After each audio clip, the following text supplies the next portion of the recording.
Avant d'investir directement en crypto-monnaie, il vous faut des fondamentaux, il vous faut des connaissances de base à acquérir avant d'investir ou non en crypto-monnaie. Parmi ces connaissances de base, il faut savoir comment la finance traditionnelle fonctionne pour faire en fait le comparatif avec la blockchain, donc qui est le réseau où se situent les crypto-monnaies. Je vous ai donc préparé une petite présentation qui va vous présenter ce que c'est que la finance traditionnelle et vous amener ensuite sur ce qu'est la blockchain. La finance traditionnelle, c'est quoi? En finance traditionnelle, notre argent est détenu par nos banques. Notre argent est donc stocké de manière centralisée. Qu'est-ce que ça veut dire? C'est-à-dire qu'il y a une autorité, la banque, dont on a besoin pour conserver et stocker notre argent. C'est pas vous qui détenez proprement votre argent, à part votre argent liquide. Ceux qui détiennent votre argent, ce sont les banques. Pour réaliser des transferts avec votre banque, c'est vous qui transférez votre argent, vous êtes le donneur d'ordre. Celui qui recevra l'argent, c'est le bénéficiaire. Donc, vous envoyez l'ordre à votre banque. La banque, elle, doit envoyer l'argent à la banque du bénéficiaire.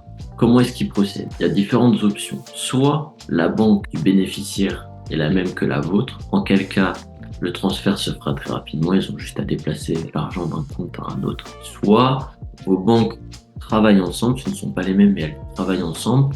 Quel cas ça va être encore une fois assez rapide. Ils sont habitués à se faire des transferts, donc ça peut se faire de manière très rapide. Maintenant, arrive le cas où vos deux banques ne travaillent pas ensemble. Dans ce cas-là, les banques vont passer par un système de CSM. Donc en fait, ils vont avoir plein de banques intermédiaires qui travaillent toutes entre elles pour arriver de manière indirecte à la banque du bénéficiaire. Ce genre de déplacement, c'est des déplacements qui prennent beaucoup de temps et qui coûtent cher en termes de frais. C'est donc assez désavantageux. Ou sinon, ils passent par la banque centrale dans le cas où le CSM est trop complet. On va donc analyser quels sont les avantages et les inconvénients que nous apporte la finance traditionnelle à l'heure actuelle. Dans les avantages, vous avez des conseillers physiques. C'est assez rassurant, 99% des gens, d'avoir une personne à qui on peut parler, envers qui on peut se diriger pour répondre à nos questions dans tout ce milieu-là, d'accord? Vous pouvez réaliser des emprunts bancaires et c'est un système dans lequel 99% des gens ont totalement confiance. Dans les inconvénients, la centralisation de votre argent. Votre argent est stocké par une seule et même autorité. Ce qui fait que si cette autorité-là, un jour, devait faire faillite, par exemple, vos fonds partent avec. Si un jour, vous voulez sortir 10 000 euros de votre livret A et qu'ils ne sont pas d'accord, ils ne sortiront pas. C'est eux qui détiennent votre argent.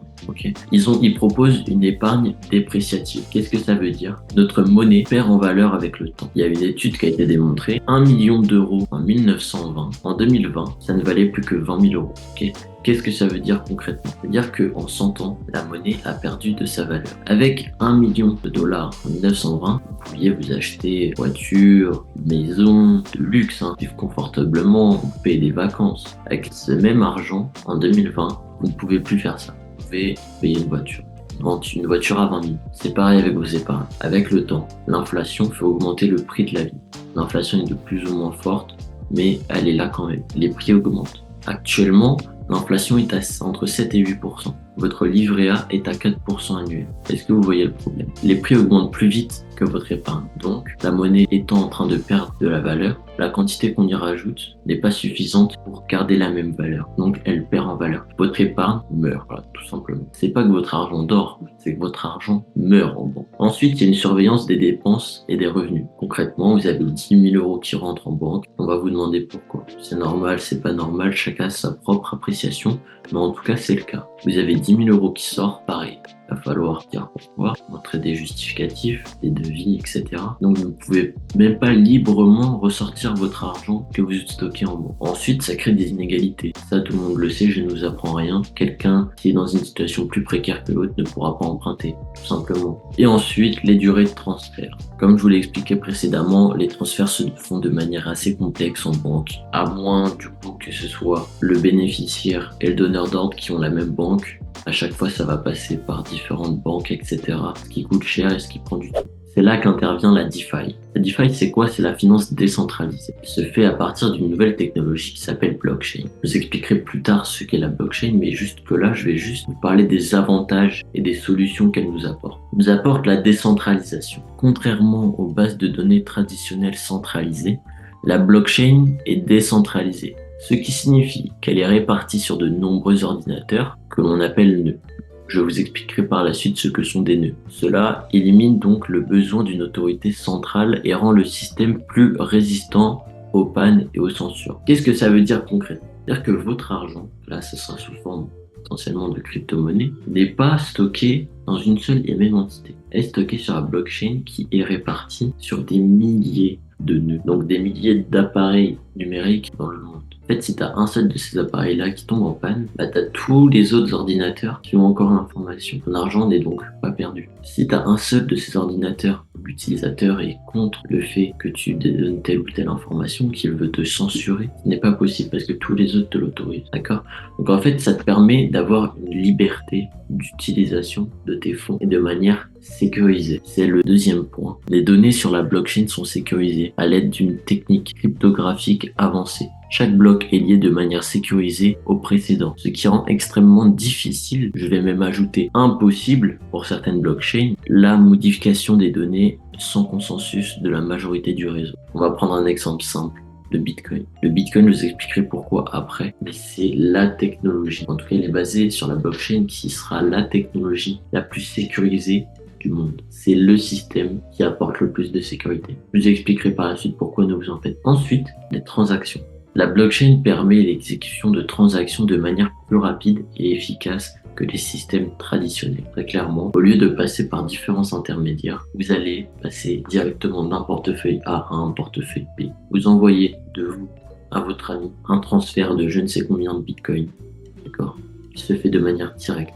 Il ne va pas passer par une autre entité avant d'arriver chez votre ami. La transparence. La blockchain est transparente car toutes les transactions sont enregistrées de manière permanente et immuable sur un registre décentralisé.